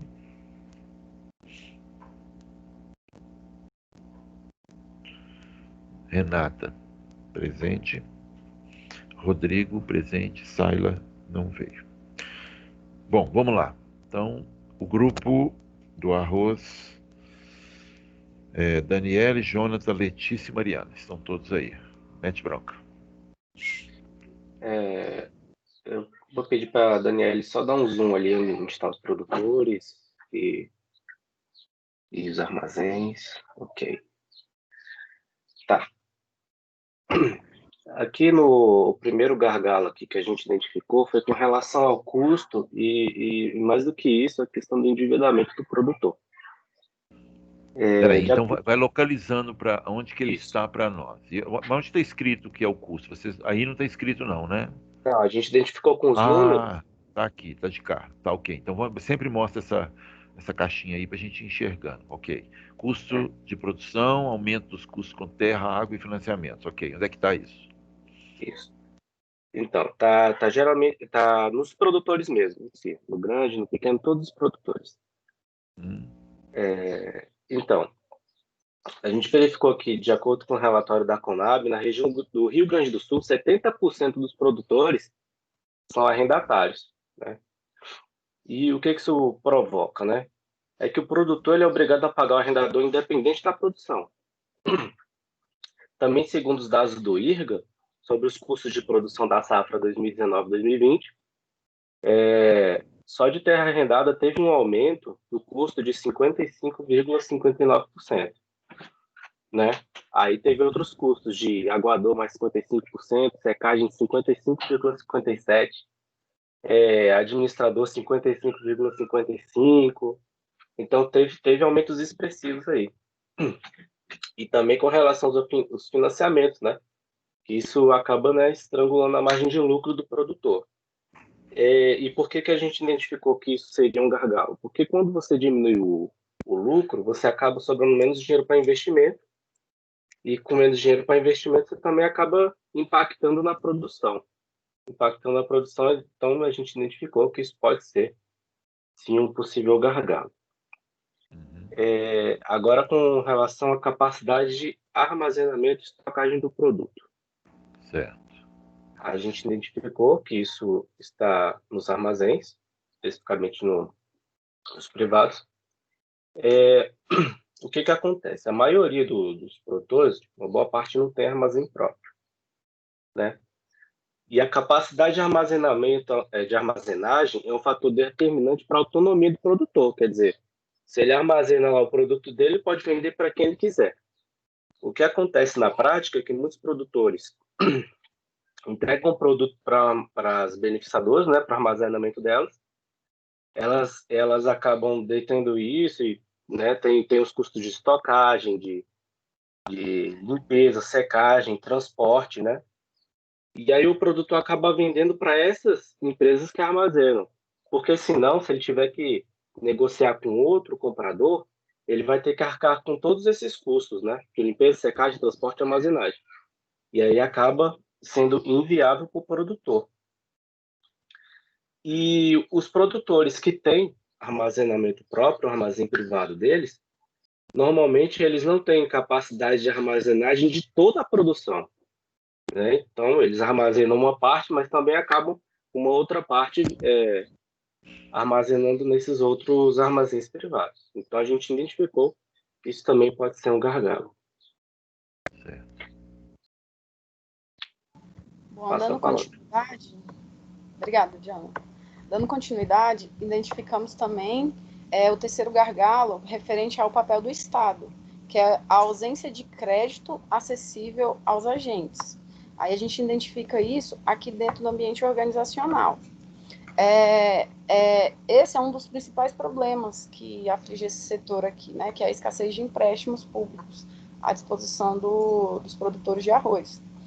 Essa demora e as altas taxas de juros que são aplicadas pelo setor bancário, sejam bancos públicos ou privados, acaba que atrapalha o setor com relação ao financiamento, o que desestimula muito a cultura do arroz, né?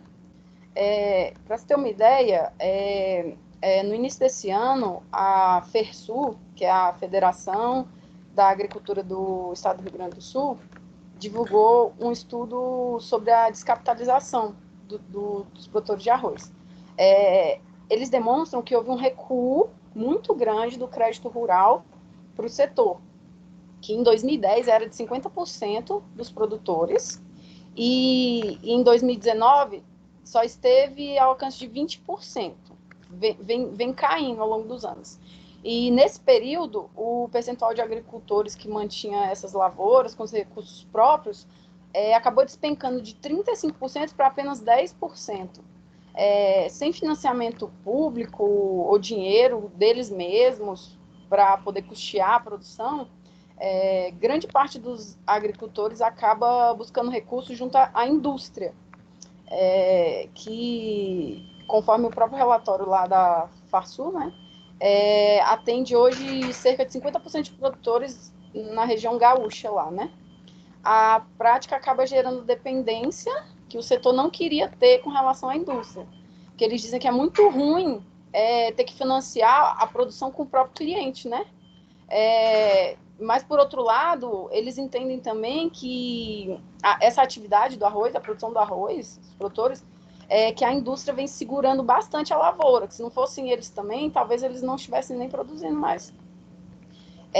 O presidente da Federa Arroz, ele destaca, né, que essa prática reduz o poder de barganha dos produtores, né, que pagam os financiamentos pela cotação de início da safra, quando o produto ainda não está valorizado, né?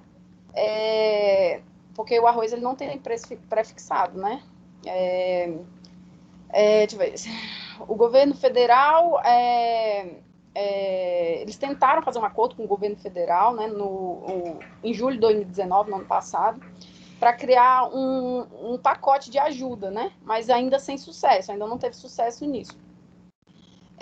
Então é isso, né? Dentro dessa perspectiva desse gargalo, ele fica dentro aqui do ambiente organizacional. Outro gargalo que a gente identificou é o número 4 aqui, competitividade externa. Tem relação com o preço do arroz. Então a gente está aqui, vamos ter dois pontos. A gente consegue identificar ele tanto dentro do ambiente organizacional, como aqui em consumidor geral, no consumidor final, no caso. Vou explicar como. O grande fator aqui que justifica, são vários fatores que justificam o aumento do preço do arroz esse ano. Um dos fatores está ligado à desvalorização da moeda brasileira, como todo mundo sabe, né? Pois quando ela se desvaloriza, fica mais e abastecer o mercado externo, porque o exportador vai receber mais em reais. Mais dinheiro exportado e mesma quantidade de arroz que exportava quando o dólar estava beirando os R$3. Hoje a moeda está em torno de uns R$5, eu acho, quase 6, eu acho já, né? Dessa forma, esse fator acaba estimulando a exportação e com isso diminui a oferta desse produto aqui dentro do mercado interno. E isso acaba tendo um impacto imediato no preço do produto vendido aqui dentro do Brasil, fazendo o arroz ficar bem mais caro. E dessa forma, a melhor maneira de resolver isso, que o governo encontrou, né, foi que ele zerou as tarifas de importação para poder abastecer o produto interno, para poder abastecer o mercado interno, né. Outro fator relevante, né, é a situação que teve mudança com relação ao consumidor. Por causa da pandemia e tudo, ele deixou de comer fora e começou a cozinhar mais em casa, o que fez a demanda por produtos da cesta básica acabar crescendo, né? Isso, o arroz, a procura foi maior e aí não tinha produto em grande escala dentro do país e acabou elevando o preço também, né? E também tem a demanda internacional por alimentos também, né, que causou alta dos preços. Por exemplo, a China, ela decidiu aumentar os níveis de estoque de alimento deles, né? E isso fez com que e para quem não sabe, a China compra da gente, né? E isso fez com que o valor de diversos produtos acabasse aumentando, entre eles o arroz.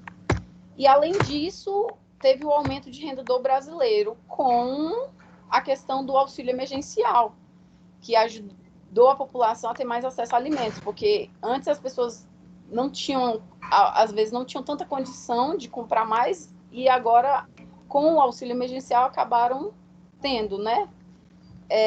E por isso, esse gargalo, ele está também atrelado aqui à situação do consumidor geral, porque ele também influenciou no aumento do valor do arroz. É isso. Letícia. Mari. Sou eu. Mari. Tem como você puxar lá para os fornecedores? O 5 é insumos inadequados, ausência de cultivar específica e clima do Tocantins. Isso. Ele fica, o gargalo, aqui, o quinto gargalo, ele fica no fornecedores de sementes. A ausência de cultivar específica no clima do estado de Tocantins. Nos últimos anos, Tocantins ele vem sofrendo muito por não ter um desenvolvimento específico de cultivares adaptáveis ao clima da região. Aí, como a produção do arroz aqui no Brasil é mais focado no sul, acaba que o material é desenvolvido para as condições do sul e não para o estado de Tocantins. E quando esses cultivares são levados para Tocantins, eles acabam meio que causando uma queda na produtividade, na qualidade do arroz, por conta das diferenças das condições de uma região à outra.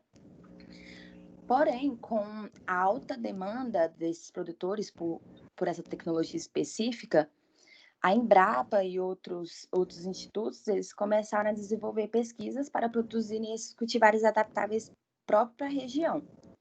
E atualmente, graças a essas pesquisas, novos materiais eles começaram a crescer cerca de 30% na produtividade e a qualidade do arroz se tornou prêmio, sendo aceita para atender os consumidores. Aí agora no sexto gargalo, que é a produção de arroz irrigado, a oferta irregular de água, que fica tanto no grande produtor irrigado quanto no pequeno produtor irrigado. Apesar de Tocantins ter uma alta disponibilidade de água, acaba que ao longo do ano essa oferta é irregular, principalmente em períodos de estiagem. Porém, com um programa de desenvolvimento da região sudoeste do estado de Tocantins, que é o Prodoeste, que é um plano de desenvolvimento do estado, eles começaram a introduzir barragens em vários municípios da região, acho que foram 14 municípios, e fizeram com que, ao longo do ano, tenha uma oferta regular durante o ano inteiro em Tocantins. E é isso. Bom dia, gente. Vocês estão conseguindo me escutar? Sim. Sim. Ok.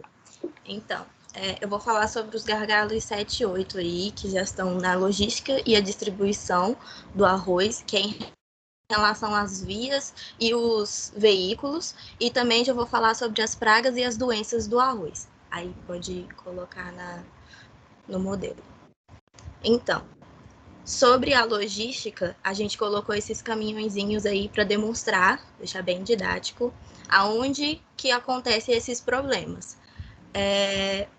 A gente sabe que é muito importante, não só para o arroz, mas para todo tipo de produto que depende do transporte, que ele seja de qualidade. Coisa que no Brasil a gente tem extremamente uma condição não muito boa em relação a alguns fatores que eu vou falar. A primeira que todo mundo vê em relação aos roubos de carga, que são frequentes no Brasil e causam um prejuízo considerável. O outro são as más condições da estrada, os buracos, a falta de segurança, a falta de iluminação. É muito, muito difícil também ter motoristas com prudência. Então, uma outra questão é a questão da tecnologia, que não é utilizada com eficiência,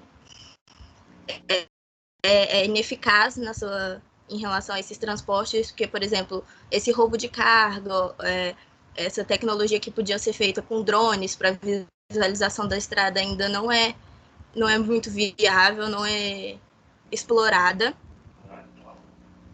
A circulação das frotas, muitas empresas optam também por ser terceirizadas para garantir, e isso gera um custo muito alto. E um dos fatores que eu também vi sobre esse transporte, além dos veículos também, a maioria serem muito velhos, terem condições muito precárias, eu vi sobre a carga tributária, que é bastante elevada aqui no Brasil. Então, isso também influencia muito na importação e exportação, onde os fretes saem num valor muito absurdo, deixando muitas vezes de conseguir vender ou comprar alguma saca de arroz e tudo mais. Sobre as pragas e as doenças, a gente sabe que é extremamente importante na hora da produção você ter um controle sobre isso, porque pode acabar completamente com a sua produção, caso não tenha um manejo decente dessas pragas e dessas doenças. Algumas das pragas mais importantes que são localizadas no arroz são alguns insetos, lagartas, percevejos. Eles são bastantes, e assim, tem uns que são muito específicos do arroz mesmo. Por exemplo, o gorgulho aquático, a lagarta da panícula, o percevejo do como eles atuam especificamente, tem um jeito de tratá-lo cada um. Muitos deles atacam, a maioria atacam as folhas e as raízes, e alguns atacam os grãos, como percevejos do grão, o pulgão da raiz ataca a raiz. Eles são bem, assim, difíceis de localizar por serem pequenos, mas com um tratamento adequado é possível amenizar as situações, também com pesticidas e tudo mais. As doenças mais importantes localizadas no arroz, que precisam ser tratadas, uma das que eu achei mais importante foi a questão de uns neumatomintos, que são os vermes que eles atuam na raiz. Eles engrossam a raiz, deixando ela completamente inviável. E a produção fica... Não tem produção depois dela, na verdade. Ele pode levar...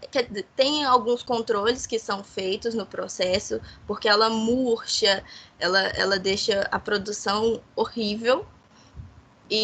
Mas, assim, se não for cuidada, é morte certa da produção inteira. A doença que mais está se falando hoje no arroz se chama apruzone. ela é considerada a doença mais importante que existe no arroz. Ela é encontrada numa escala comercial absurda, praticamente em todas as regiões que se tem arroz, essa doença está lá. E ela afeta extremamente a produção do arroz. Outra doença é chamada mancha parda, que ela deixa umas manchas na folha e assim, as condições são mais instaladas nas...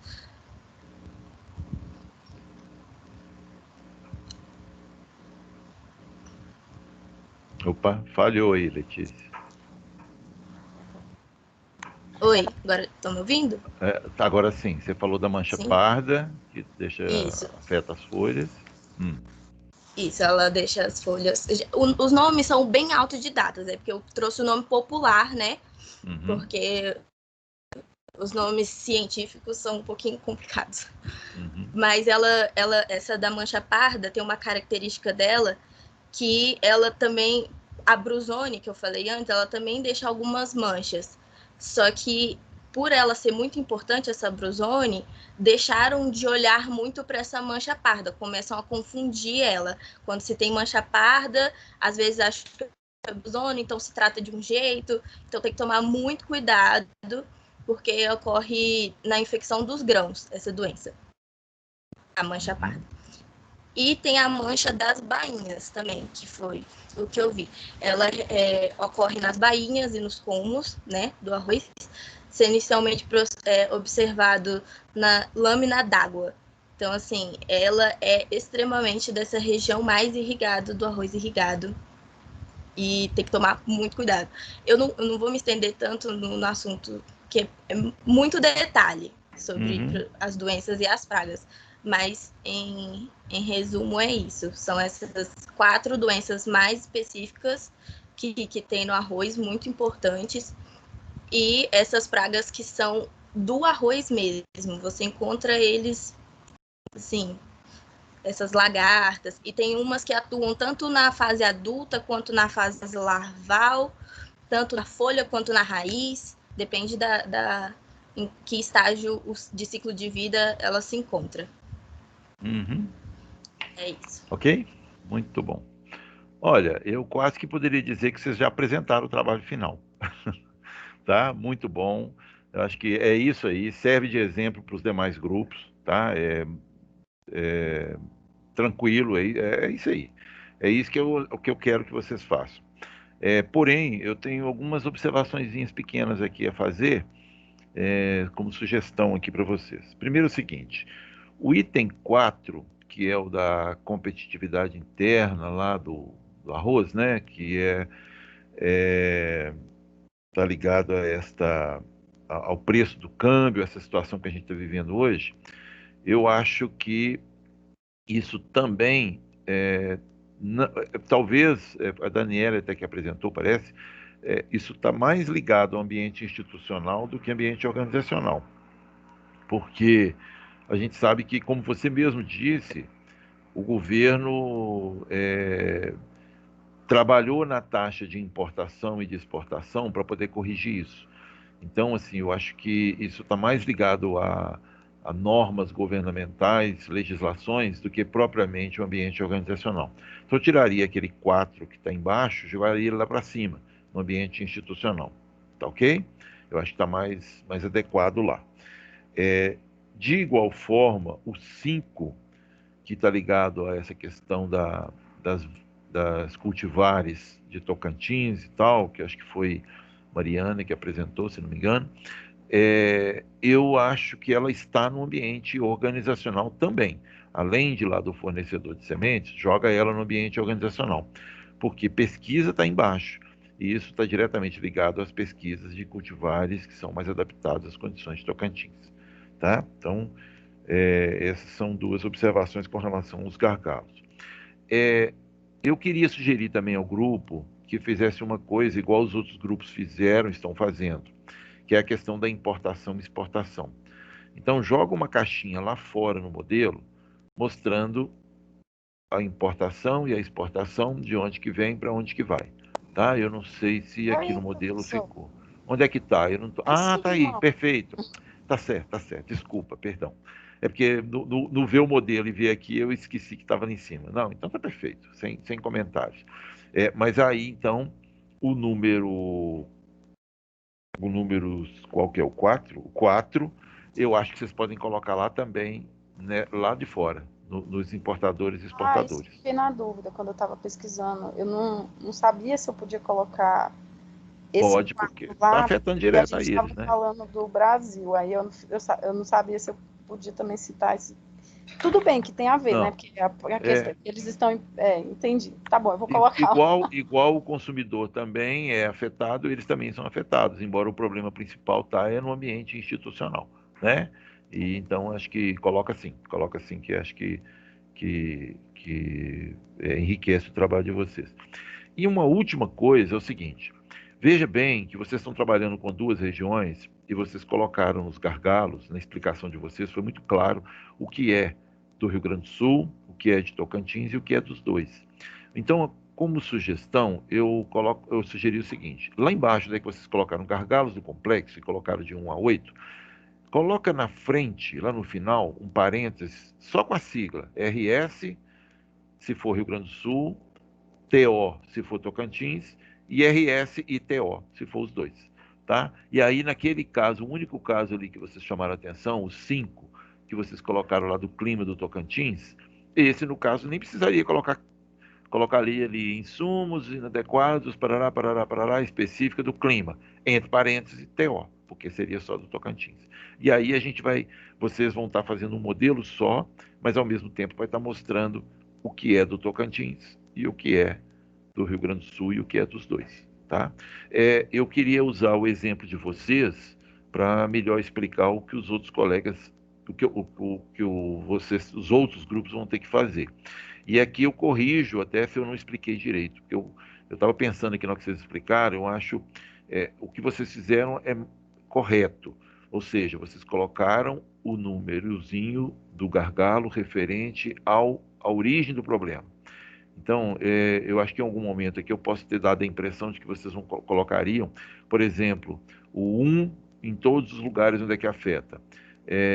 Vocês colocaram assim, né? Onde começa e onde afeta, por exemplo, igual o número 4, ele está em mais de um lugar, o número 5 está em mais de um lugar. Mas a gente sabe que todo o complexo, de certa forma, é afetado, mas tem algumas caixinhas que são mais afetadas, e tem algumas que são basicamente a origem do problema, onde está diretamente ligado. Então, eu uso o exemplo do grupo de vocês para que os outros colegas de vocês vejam que eu acho que é exatamente isso que tem que ser feito, tá bom? Parabéns, e eu acho que vocês vão praticamente ter que repetir o que fizeram hoje no último dia de aula, mas eu já daria um aval aqui de que está perfeito. Aproveitando e falando do último dia de aula, eu queria que vocês, só avisar vocês que no último dia de aula, a gente vai estender a aula de 8 horas até a última apresentação, tá? Então, nós vamos ter um limite aí de 15 minutos para apresentar, tá? Eu acho que 15 não é um tempo muito grande, mas é o suficiente para vocês colocarem o mais importante da apresentação de vocês. Na pior das hipóteses, a gente pode chegar até a 20 minutos, mas é um tempo suficiente para que vocês apresentem o que precisa, indo em cima do modelo, exatamente o que o grupo apresentou hoje. Tá? Obviamente, vocês hoje foram direto nos gargalos, mas eu queria também uma apresentação do modelo no último dia de aula. E um detalhe, então nesse dia a gente vai pela ordem, grupo 1, grupo 2, grupo 3, até o último grupo, e nós não vamos encerrar às 10 horas. Se tiver de ir até 10h30, 11 horas, a gente vai tudo, porque nesse dia vocês já não vão ter mais que ver material, nem trabalhar antes, a aula toda e o tempo que for necessário para todos os grupos apresentarem. Tá bom? Mas parabéns, gostei muito do que eu vi hoje, tá? Dos 4 grupos que apresentaram. Alguém quer comentar alguma coisa? Professor, eu tenho uma dúvida. Diga, Letícia. a gente tem hoje o dia de apresentação e aí teria mais o dia 7 e 14, certo? Que são de consultoria. Deixa eu ver. Aí os outros... Uhum. Aí os outros dias são as aulas normais, que a gente avalia as aulas assíncronas, né? E aí o dia 5, que seria o trabalho final. O dia... Só para confirmar. Eu tô olhando aqui. Isso mesmo, dia 5 é o trabalho final. Dia 5, essa apresentação que eu estou falando é justamente no dia 5. Deixa eu recapitular aqui para todo mundo. Hoje, então, é dia 31. Na semana que vem, dia 7, a gente tem uma aula teórica, que eu vou colocar o material nessa semana para vocês assistirem a videoaula. No dia 14, é nova apresentação dos grupos. Esses 4 grupos de hoje não precisariam apresentar, com exceção do grupo da laranja, se quiser apresentar de novo, porque tinha mais algumas coisinhas, dúvidas lá. Mas mesmo assim não precisaria apresentar, porque eu acho que nós já até colocamos os detalhes, tá? Depois, no dia 21, nova aula teórica, a última aula teórica nossa, análise de mercados. No dia 28, o último dia de apresentação dos grupos ainda, para tirar alguma dúvida ainda dos grupos que tenham que apresentar aqui. Então, nós temos 2 aulas ainda de apresentação. E no dia 15, a aula final aqui. Vocês observem que tem nesse meio tempo mais uma prova, que eu colocaria nessa última semana aí da última semana, né, do dia 28 do 11, vocês teriam a prova que vai envolver tanto os trabalhos apresentados, quanto essas últimas aulas teóricas que vocês tiveram, que é do tópico 3, tópico 4 e tópico 5, ok? E aí a gente fecha o semestre. Eu acho que eu estou muito satisfeito, principalmente com o que eu vi hoje. Eu realmente, vocês mesmos vão concordar que foi legal, que vocês estão atingindo o objetivo e eu acho que estão aprendendo o que é um modelo e o que é um sistema agroindustrial. Ok?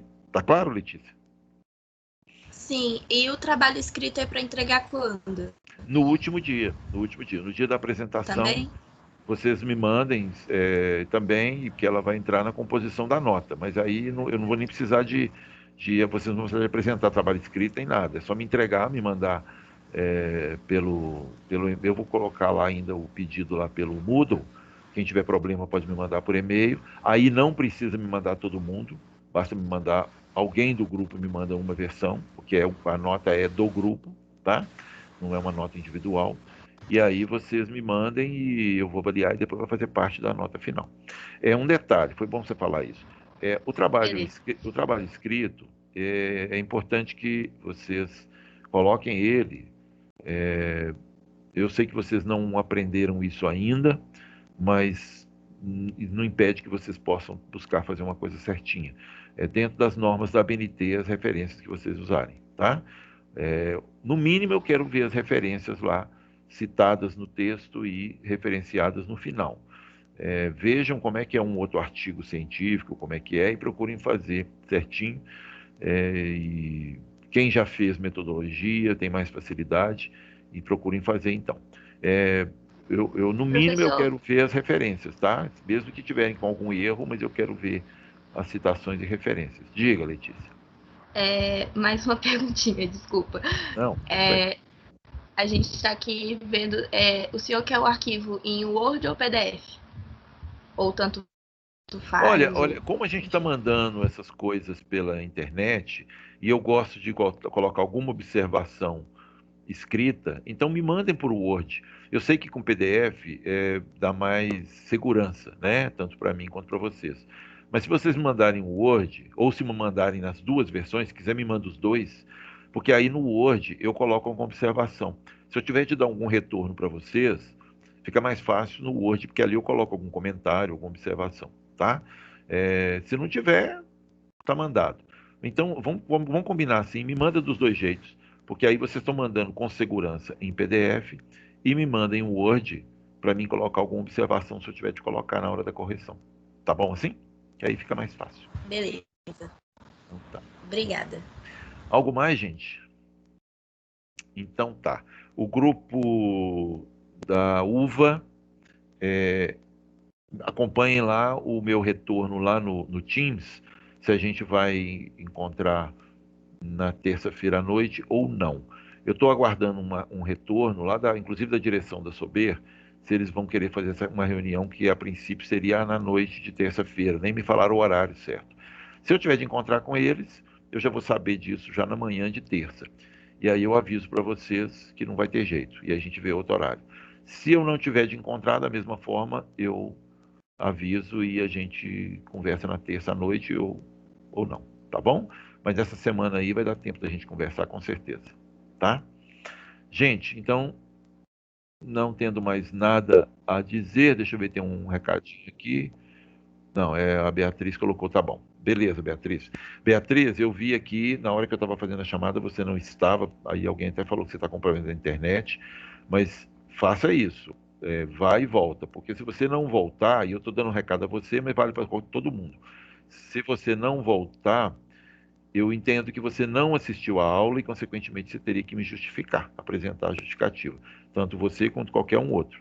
E eu não culpo vocês de não voltar, porque a internet some mesmo. Esses dias caiu minha energia aqui e eu tive de sumir e demorei um tempão para voltar, numa outra aula. Então, mas caso vocês não consigam voltar, me manda a justificativa, o resuminho da aula gravada depois pela internet, porque aí eu abono a falta. Se não, fica com falta e isso vai ser problema depois para vocês aprovarem na disciplina.